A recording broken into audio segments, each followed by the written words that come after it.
नमस्कार, स्वागत है आपका मालवी एकेडमी में। बच्चों, इस वीडियो में मैं उन बच्चों के लिए बात करना चाहता हूं जिनका मार्क्स सीयूईटी में अच्छा नहीं आया है और उनको लगता है कि वो विश्वविद्यालय से दूर हैं। इससे पहले कि मैं अपनी बात करनी शुरू करूं, आपके साथ मैं एक डेटा शेयर करना चाहूँगा। मान लीजिए कि 10 लाख बच्चों ने सीयूईटी दिया और 10 लाख बच्चों के लिए मात्र 1 लाख सीट है। तो ये सच्चाई है, एक साइंटिफिक फैक्ट है कि 9 लाख बच्चों का चयन नहीं होगा, चाहे वो 24 घंटे लगातार क्यों ना पढ़ते रहे। 10 लाख अगर 24 घंटे लगातार पढ़ते रहेंगे ना, तो भी 1 ही लाख का सिलेक्शन होगा, ये फैक्ट है। और आप इस 9 लाख में अगर आ रहे हैं तो उसका कारण क्या है, ये आपको ढूंढना पड़ेगा। क्या आपने मेहनत किया या कोई और कारण से आपने असफलता पाई? इन कारणों को ढूंढ के हमको उस पर फिर से वर्क करना पड़ेगा और फिर से खड़ा होना पड़ेगा। याद रखिएगा, फिर से खड़ा होना बहुत जरूरी है। अरे सिविल सर्विसेज का कोई बच्चा एग्जाम देता है, 3-3, 4-4, 5-5 अटेम्प्ट लेता है, दम नहीं वो छोड़ता है। और आपका तो ये सीयूईटी एक ऐसा एग्जाम है जहां 5 अटेम्प्ट लेने की आवश्यकता भी नहीं है। आगे के और रास्ते आपके ऐसे ही खुल जाएंगे अगर आप मेहनत करने के लिए तैयार हैं। इस वीडियो में मैं हर विषय पे बात करने वाला हूं कि आपको ड्रॉप लेना चाहिए, ड्रॉप नहीं लेना चाहिए, आगे तैयारी करनी चाहिए या कोई और रास्ता चूज करना चाहिए। और सबसे बड़ी समस्या जो आपकी ये है कि सर मेरे परिवार वाले ही हम पे विश्वास नहीं कर रहे हैं, मेरे घर वाले भी ताना मार रहे हैं, दोस्त भी ताना मार रहे हैं कि तुमसे कुछ नहीं होगा, आसपास के लोग भी कह रहे हैं कि क्या तुम्हारा रिजल्ट रहा, तुम कुछ नहीं कर पाओगे। मैं आपको एक कहानी के माध्यम से और एक कविता के माध्यम से अपनी बात रखूंगा। अंत में कविता सुनाऊंगा। एक कहानी में सुनाता हूं। एक पक्षी है, वो एक डाली पे बैठी हुई है, ये कविता का सार है। और वो देखती है कि एक तूफान जो है वो आता है और पक्षी को लगता है कि वो उससे मुकाबला नहीं कर पाएगा और पक्षी तूफान के आगोश में आके वो गिर जाता है। लेकिन उसके परों में वह जोश होता है कि उड़ान भर सके, उसके अंदर एक नया आगाज लेने की शक्ति होती है। और जब वो पक्षी गिरती है, उसके हड्डी पसली सब टूट जाती है, लेकिन फिर भी वह कहता है कि माना कि तूफान आ गया, हमने जो है हमारी हड्डी पसली तोड़ दिया, लेकिन फिर भी मैं फिर से खड़ा उठूंगा, इस धरती पे बार बार गिरूंगा, बार बार उठूंगा, लड़ता रहूंगा और ये अंधेरा छटेगा और मेरा दिन फिर से वापस आएगा। ये लास्ट में कविता के माध्यम से मैं आपको समझाने का पूरा प्रयास करूंगा। और मेरा विश्वास है कि इस कविता के सुनने के बाद आपके अंदर जो हीन भावनाएं आ गई हैं कि सर क्या मैं कुछ कर पाऊंगा, क्या मैं कुछ करने के लायक हूं, आप फिर से खड़े उठेंगे और आप कहेंगे कि नहीं सर, मैं आज से फिर से तैयारी कर रहा हूं, मैं जिस भी चीज की तैयारी करूंगा अपने अब लक्ष्य को लेकर आगे बढ़ूंगा। अब कुछ बातें आपसे कर लें। आपके मन में ये सारे सवाल आ रहे हैं कि सर मैं ड्रॉप लूं या ना लूं। इस पे मेरी एक स्पष्ट राय है। अभी काउंसलिंग की प्रोसेस शुरू होगी, तो ये अभी तय नहीं करना है सभी लोगों को कि सर मेरा सिलेक्शन नहीं हुआ है। अगर काउंसलिंग का कॉल लेटर आपको जाता है तो 100% आप काउंसलिंग को अटेंड करिए और अगर कहीं एडमिशन मिल रहा है तो ले लीजिए, क्योंकि वैसे भी आप कहीं ना कहीं एडमिशन लेने वाले हैं। तो इस काउंसलिंग प्रोसेस के थ्रू अगर अभी आपको एडमिशन मिलता है तो पहली चीज़ तो लीजिए, बाद की बात फिर बाद में करेंगे।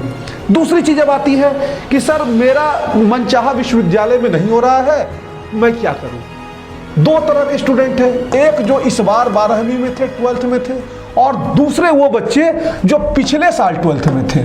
तो जो पिछले साल 12th में थे, मैंने उनको ये उस समय भी सलाह दिया था कि बाबू एक बैकअप प्लान रेडी रखना है।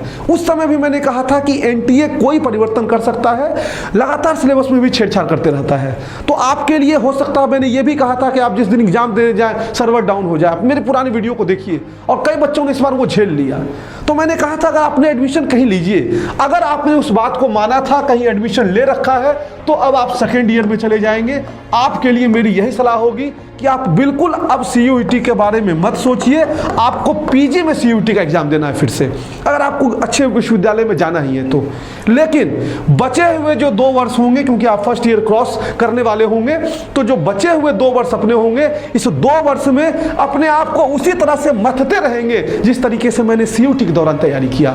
लगातार अपने सिलेबस को, अपने बुक को, जो हमारे ग्रेजुएशन लेवल के हैं, उसको इतना तैयार तैयार कर जाएंगे कि थर्ड ईयर तक आते आते हमारे अंदर एक कॉन्फिडेंस आ जाए। और अगर मान लीजिए नहीं भी तैयार होता है तो इतना सक्षम हम जरूर हो जाएं कि अगर कल के डेट में किसी हम कोचिंग के माध्यम से या किसी और चीज़ के माध्यम से सिविल सर्विसेज वगैरह की तैयारी करना चाहें या अपने रिसर्च प्रोग्राम में आगे बढ़ना चाहें तो हम उस लायक हो जाएं।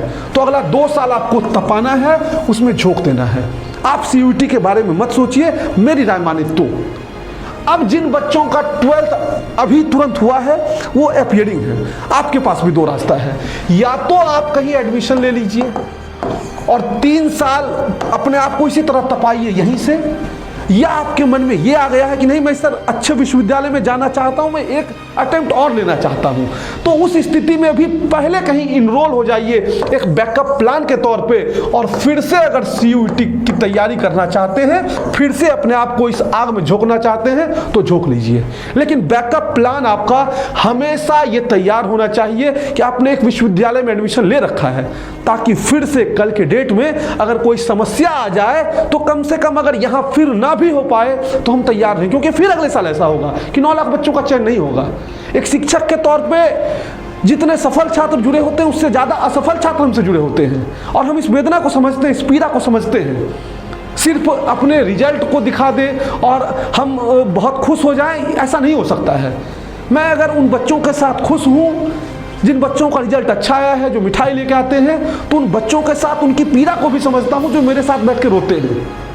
तो बच्चों मैं आपके लिए भी हूँ और मैं आपके लिए ज़्यादा उपलब्ध हूँ, मैं आपके लिए उन बच्चों से ज़्यादा हूँ जिनका चयन नहीं हो पा रहा है। आपको मुझे दोनों तरीके से मोटिवेट करना है। एक तो फिर से खड़ा करना है कि तुमको पढ़ना है। अरे यार तुम भूल गए, इतना 3 महीने 4 महीने इतनी मेहनत किए हो। अरे कारण अनेक हो सकते हैं, हो सकता है नॉर्मलाइजेशन की वजह से आपका मार्क्स कम हो गया हो, आपकी क्या गलती, उसमें कोई गलती है क्या? हो सकता है आपका एग्जाम सर्वर खराब हो गया हो, आपने ढंग से एग्जाम नहीं दे पाए, या फ्रस्ट्रेशन में आप चले गए हो व्यवस्थाओं की वजह से, तो आप उसमें क्या करेंगे?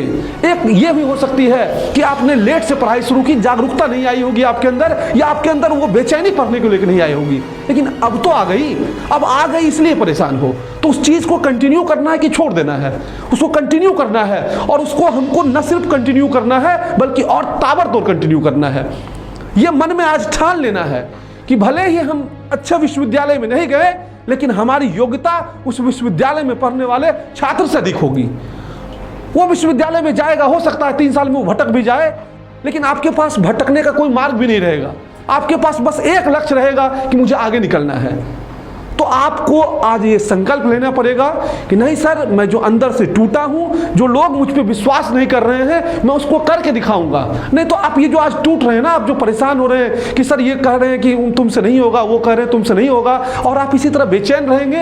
अरे काम है रिश्तेदारों का ताना मारना, काम है दोस्तों का ताना मारना, मारने दो ना, कितने दिन ताना मारेंगे?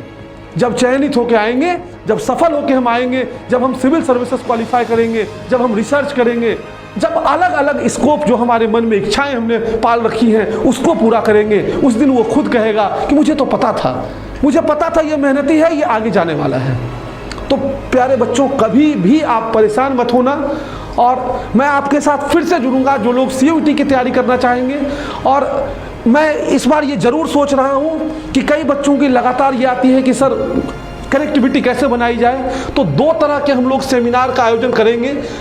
ये फ्री सेमिनार होंगे, और इस फ्री सेमिनार में सफल बच्चों के साथ साथ एक अलग से सेमिनार किया जाएगा जो बच्चे असफल हुए CUET में, जिनका मार्क्स कम आया है। और यहाँ तक कि अगर आपको लगता है कि आपके पेरेंट्स से मुझे बात करनी चाहिए, तो उस ऑफलाइन सेमिनार में आपके पेरेंट्स से भी हम बात करेंगे, उनको भी समझाने का प्रयास करेंगे कि आप जिस दिशा में आगे जाना चाहते हैं वो आपके ऊपर विश्वास करें। और जितने भी पेरेंट्स मेरे इस वीडियो को देख रहे हैं, आपसे मैं हाथ जोड़ के बस एक निवेदन करूंगा, अपने बच्चे पर बहुत प्रेशर मत बनाइए। हो सकता है आपके बच्चे ने बहुत मेहनत किया हो, आप तो उसके साक्षी रहे ना। अगर मेहनत नहीं किया तो डांटिए, जरूरत है आज उसको डांटने की, लेकिन अगर आपके बच्चे ने मेहनत किया तो आज प्यार से उसके सर पे, उसके कंधे पे हाथ रखिए, कहिए बेटा लग जाओ, फिर होगा। अरे इस बार नहीं हुआ अगले बार होगा, इसमें नहीं हुआ दूसरे एग्जाम में होगा। CUET कोई ऐसा एग्जाम नहीं है जिसको क्रैक करने पर जीवन का अंत हो रहा है। अरे सिविल सर्विसेज क्रैक ना होने पे जीवन का अंत नहीं हो रहा, लोग वहां से अच्छा कर जा रहे हैं। तो CUET के बाद तो अनेकों रास्ते हैं, कहीं भी एडमिशन लेंगे हमारा काम चलता रहेगा। लेकिन बच्चों इस बात को ध्यान रखना कि आपको मेहनत करना है। कितना भी कोई डिमोटिवेट करने का प्रयास करे, डिमोटिवेट नहीं होना है। हमने जो लगातार मेहनत करने का एक संकल्प लिया है, लगातार मेहनत करने की एक प्रवृत्ति बनाई है, उसको जिंदा रखना है और आगे भी उसको कंटिन्यू करना है। बाकी मैं अभी आपको एक कविता इस वीडियो के तुरंत बाद अटैच कर रहा हूं, उसको सुनिए और समझिए उस पक्षी की वेदना को, और उसके बाद आप खुद कहेंगे कि सर तूफान कितना भी आ जाए मैं गिरने वाला नहीं हूं, मैं गिर के फिर से खड़ा हूंगा। बहुत बहुत धन्यवाद। पर में परवाज की शक्ति है, मन में आगाज की शक्ति है। पर में परवाज की शक्ति है, मन में आगाज की शक्ति है। वो चोंच में तिनका डाले, डाली पर दो आंखें तकती है। वो परख रही है तूफान के बाजू में कितनी ताकत है। वो परख रही है तूफान के बाजू में कितनी ताकत है। वो देख रही है आसमान में नाम मात्र की राहत है। पर लगी सांस जब फूलने तो तूफान ने मौका लपक लिया। पर लगी सांस जब फूलने तो तूफान ने मौका लपक लिया। आसमान की उम्मीदों को ला धरती पर पटक दिया। पर झाड़ रही है धूल परों से रगों में गजब रवानी है। पर झाड़ रही है धूल परों से रगों में गजब रवानी है। चोट खाने के बावजूद उड़ने की ललक पुरानी है। गलत करूंगा साबित सबको, गलत करूंगा साबित सबको।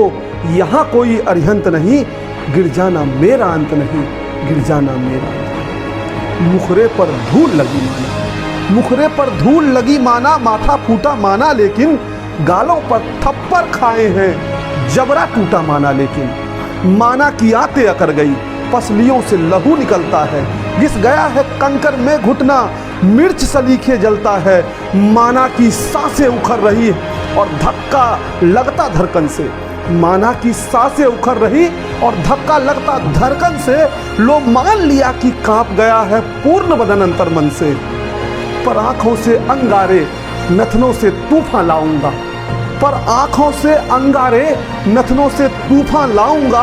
मैं गिर गिर कर भी धरती पर हर रोज खड़ा हो जाऊंगा। मुट्ठी में भींच लिया तारा, तुम नगर में ढोल बजा दो जी।